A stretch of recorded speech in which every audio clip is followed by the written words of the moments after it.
Muraho neza mwese mukurikirana YouTube channel ya Teacher Divine, ndabasuje amahoro y'Imana abane namwe. Uyu munsi rero tukaba tugiye kwiga isomo rya 8. Nkaba mbanza gushimira wowe wakoze subscribe, ukora homework, ukora like, ndagushimira cyane, Imana igumugisha. Nongera gusaba wowe utarakora subscribe uzukareba ukigendera ko wakora subscribe, ni inkunga ikomeye kandi ntabwo bisaba amafaranga. Gukora subscribe urunguka nange bikamfasha kuva aho mu ntera imwe cyangwa mu rwego rumwe njya ku rundi ku bantu bakoresha YouTube. Murakoze rero ko mugiye kubikora. Uyu munsi wa none rero tukaba tugiye gutangira isomo rishyashya nkuko nari maze kubibabwira. Tumaze iminsi twiga pronouns, uyu munsi tugiye kwiga irindi somo naryo tuzaryiga iminsi 2 nibwo rizaba rirangiye. Nukuvuga ngo turaryiga uyu munsi ndetse no ku cyumweru. Nkaba nshaka kubanza gushimira wowe waba ugeze ahangaha ari ubwa mbere, nguha ikaze ndetse nanagusaba ngo ukore subscribe, ukore like, ugende urebe videos nagiye mbanza gutanga zagufasha niba uje kwiga, kuko ni ingenzi ko utangirira hasi uzamuka, nutangiriramo hagati hari igihe bizakugora cyane. Murakoze rero cyane, kugira ngo tutaza gutinda ngo dukoreshe iminota myinshi, reka dutangire. Uyu munsi tugiye kwiga isomo lesson 8 which is called prepositions.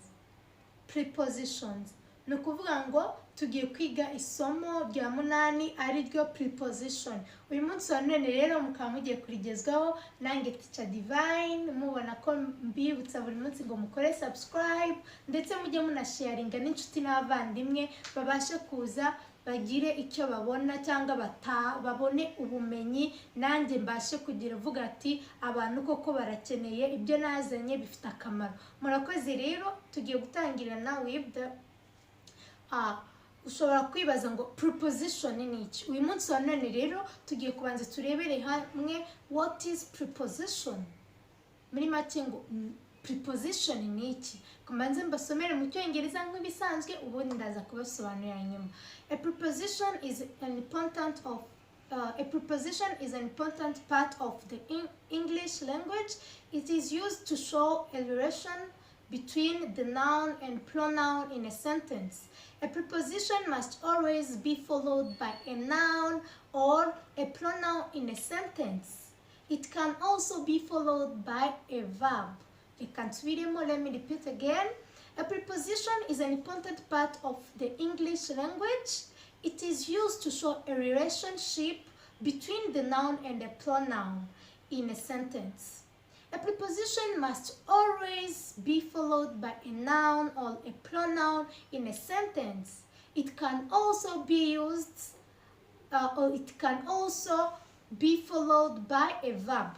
Dutangire no kuvuga ngo a preposition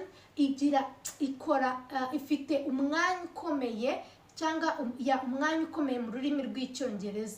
Ikoreshwa kugira ngo yerekane umubano uri hagati y'amazina ndetse na pronouns. Pronouns twarazize ndetse n'amazina twarayize. Niba utarabyize wasubira inyuma kugira ngo uze kuza kubasha gukurikira iri somo neza. Rero iyo udakoresheje preposition mu nteruro yawe, ufitemo noun ukanagiramo preposition, iyo nteruro ntabwo iba yumvikana neza.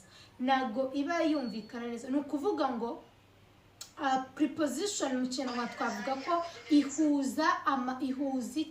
ihuza amagambo kugira ngo abe yagira igisobanuro runaka. Ni ukuvuga ngo preposition ishobora ishobora gukurikira izina cyangwa igakurikira pronoun mu nteruro. Ikindi kandi hari igihe ishobora gukurikira inshinga. Inshinga tuzaziga nyuma, twabanje kwiga ibi ngibi. Hari igihe nabwo ishobora gukurikira inshinga. We have an example which is me and you study in the same school. Me and you study in the same school. Nukuvuga ngo iyo mvuze ngo me and you, nukuvuga ngo wowe nanjye twiga mu kigo kimwe. Wenda ntabwo mwari mubizi murahuye ukaba me and you study in the same school, cyangwa muri kubivuga naho ari ikiganiro runaka. Urumva iyi end iza guhuza aba bantu babiri kugira ngo bibashe kugira gute kuba byagira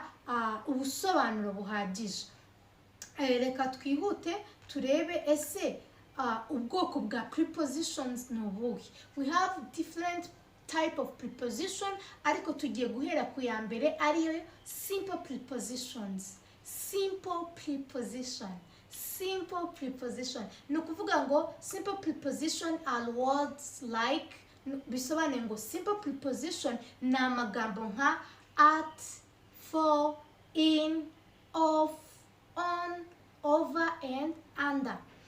Utu tugambo rero ukuntu muri kubona twunganira ikintu mu nteruro. Rero kugira ngo muze kubasha kumenya ubusobanuro bwatwo nuko tubikoresha mu nteruro kugira ngo mubone ukuntu zikoreshwa, ndetse hari n'izindi nyinshi cyane uko muzagenda mukomeza mwiga ururimi rw'icyongereza muzamuka muzagenda mubona nyinshi, gusa ntago nazibahera icyarimwe byabavanga cyangwa bikabacanga bitewe n'ukuntu mwahita mubona ari byinshi cyane. They are single but helps to understand well the meaning of the sentence. Nukuvuga ngo ziri single. Urabona at na akajambo kamwe, for na akajambo kamwe, in na akajambo kamwe, of na akajambo kamwe, on na akajambo kamwe, over na akantu kamwe, and under na akajambo kamwe. Na end y'ubwayo nayo ni preposition. Tuyikoresha nka na, wowe nanjye, gutyo ya. No, dufite examples like he sat on the bed. He sat on the bed. On the bed. Yicaye ku buriri. Urumva ni hejuru ku buriri. On the bed. Nshobora no kuvuga ngo the pen is on the table. Ibike iri ku meza. Urumva ni on ikoresha iyo ikintu kiri hejuru y'ikindi. Tukagira the pen is under the table. On, under. The pen is under the table. The pen is on the table. No kuvuga ngo the pen is under the table bivuga ngo ikaramu iri munsi y'imeza. No, the pen is under on the table, ikaramu iri hejuru y'imeza. Tukagira na none the milk is in the fridge. This is the fridge. Fridge means frigo. The milk is in the fridge. Nukuvuga ngo milk is in the fridge. Imbere nyine. The milk is in the fridge. The book is in the car. Igitabo kiri mu modoka. Sibyo? The chalks are in the box. The chalks are in the box. Nukuvuga ngo ingwa ziri mu gakarito, mu gikarito cyangwa mu gakarito. Tukagira she lost her ring at the beach.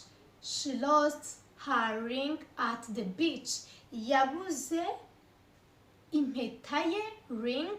Her murayizi ko twayize. Lost ni ukubura, ni inshinga itondaguye mu nzage mu gihe cyashize. Ni ukuvuga ngo yabuze impeta ye ku mazi wenda nko ku nyanja, nk'umuntu wenda yagiye Gisenyi akaburirayo. Iyi at rero ikoreshwa iyo urimo urerekana ahantu, ushaka kwerekana ahantu. I'm going at home. Ngiye mu rugo. I'm going at Gatsata. Ngiye mu Gatsata. At nayo itigaragaza ko yerekana aho ugiye, location, ahantu ugiye. Tukagira iyindi, we are learning in the gym today. We are learning in the gym today. Turi kwigira muri gym uyu munsi. Nukuri no kuvuga ngo gym ni ahantu bakorera imyitozo cyangwa sport. Murabyumva, musanzwe mwumva iryo jambo gym. Today uyu munsi. We are learning in the gym today. Wenda n'abantu biga ibintu bijyanye na siporo n'iki noneho akaba arimo arabwira cyangwa umwarimu ari kubabwira ko bari bwigire muri gym uyu munsi. Urumva barajya muri gym niho bari bwigire ibintu runaka. In ni muri nyine, uri kubyumva in muri gym today. Ndumva musobanukiwe. mboneraho kubabwira ngo mujye mwiga mufite ikaye n'ikaramu. Ibi ngibi utize ubyandika ngo umenye no kubyandika biragorana cyane kugira ngo uzamenye uburyo uzabikoresha cyangwa uko wakiyibutsa buri munsi. Niba utabasha kujya uhora uza online ngo wongere usubiremo isomo, ni byiza ko wajya wiga ufite ikaramu, bizajya bigufasha. Tugeze ku yindi type of preposition which is called double preposition. Double preposition. Double preposition are two simple prepositions used together, often indicating direction. Ni ukuvuga ngo reka mbanze nsubiremo. Double preposition are two simple prepositions used together, often indicating direction. Ni ukuvuga ngo ino type tuvuga ngo ni double preposition ikoreshwa iyo urimo urahuza amagambo abiri, ariko ayo magambo akaba ari yayandi twasanze muri simple preposition, noneho ukayahuza. Often bisobanura kenshi na kenshi aba ari kwerekana ahantu, indicating direction, yerekana ahantu wenda aho ugiye guca, aho ugiye kujya, wenda icyerekezo cyawe, gutyo na gutyo. Noneho dufite some examples which are into, upon, onto, out of, from, within, inside, outside. Ndongera nzisubiremo: into, up on, onto, out of, from, within, inside and outside, n'izindi nyinshi cyane. Ni ukuvuga rero uburyo zikoreshwa tugiye kubirebera in the sentences how they are used. Turareba Aline is inside the room. Inside the room. Ni ukuvuga ngo nkuko mubireba in yagiye hehe, in yiyongeyeho side. Side ubundi ni ku ruhande, bisobanura ku ruhande. None iyo tuvuze inside ni ukuvuga mimbere. Aline is inside the room. Aline ari mu cyumba mimbere. Ari mu cyumba mimbere. Bitandukanye nuko urumva ari mu cyumba mimbere. Noneho mvuze ngo the bucket is in the room, namvuze wenda n'urugero ngo indobo iri mu cyumba. Ariko nimvuga ngo Aline is inside the room, mu Kinyarwanda biba bivuze ngo Aline ari mu cyumba mwimbere. Urumva mu cyumba mwimbere, mu cyumba. Bitandukanye nuko mvuze ngo indobo iri mu cyumba. Aline ari mu cyumba mwimbere, indobo iri mu cyumba. Ndumva mubisobanukiwe neza. Noneho tukagira ikindi ngo once upon time there was a prince. Iyi once upon time ikoreshwa iyo ugiye kuvuga nk'inkuru. Ni urugero iyo ugiye kuvuga wenda ngo kera habayeho, ya yivuze ngo kera habayeho, mu Cyongereza bivuga ngo once upon time. Ni cyo bisobanura. Once upon time there was a prince. Once upon time there was a prince, cyangwa ya kera habayeho igikomangoma. Ya prince ni igikomangoma, princess ni igikomangomakazi. Igikomangomakazi ntabwo mbizi. Urumva abana b'umwami, uw'umuhungu ni prince, umukobwa ni princess. Ya nuko nguko. Noneho tukagira iyindi ngo it is up to us to find the answer. It is up to us to find the answer. Nitwe bireba. It's up to us to find the answer. Nitwe bireba kugira ngo tubone igisubizo. Up to us. Urumva nitwebwe tugomba kubyikorera. Ngiye nko kuvuga ngo wenda nitwe tugomba kwibonera igisubizo bwacu. Bivuze it's up to us to find the answer. Urumva ukuntu zigenda zikoreshwa. Ntabwo wavuga ngo uragenda umenya agasobanuro ka buri kamwe, ariko uko ugenda wiga Icyongereza witoza kukivuga, ureba filime ziri mu Cyongereza cyangwa zifite inyandiko yo mu Cyongereza wenda ziri mu kirimi wumva, ukabasha kugenda usoma ugenda umenya ukuntu ugenda uzikoresha. Umwarimu aguhereza ibyibanze, noneho wowe nawe ugakora iki, munyihanganire, ugacukumbura ukabona ibirenze kugira ngo ubone ubumenyi buhagije. Nicyo navuga ngo ukora nawe ubushakashatsi. Tukagira n'iyindi ngo she never lives without her phone. ntago ajya agenda adafite without ntago ajya agenda nyine adafite telefone yiwe. She never lives without her phone. Ntago ajya agenda adafite telefone ye. Tukagira iyindi ngo I was unable to get out of the elevator. I was unable to get out of the elevator. Bisobanuye ngo ntago nari mfite ububasha cyangwa ntago nabashije gusohoka. Elevator ni mu Kinyarwanda subu turabyita gute? Elevator kuriya cyangwa abareba filime icyo twita ni ascenseur. Iririya koranabuhanga abantu niba ari muri etage ugaca ahantu winjira ugahagararamo ukazamuka niyo twita elevator. I was unable to get out of the elevator. Ntago nyine sinabashije kuba nasohoka out of ngo mve muri elevator nyine out of nsohoke out of sohoke nukujya urumva kuvamo njya hanze. Ndumva rero musobanukiwe.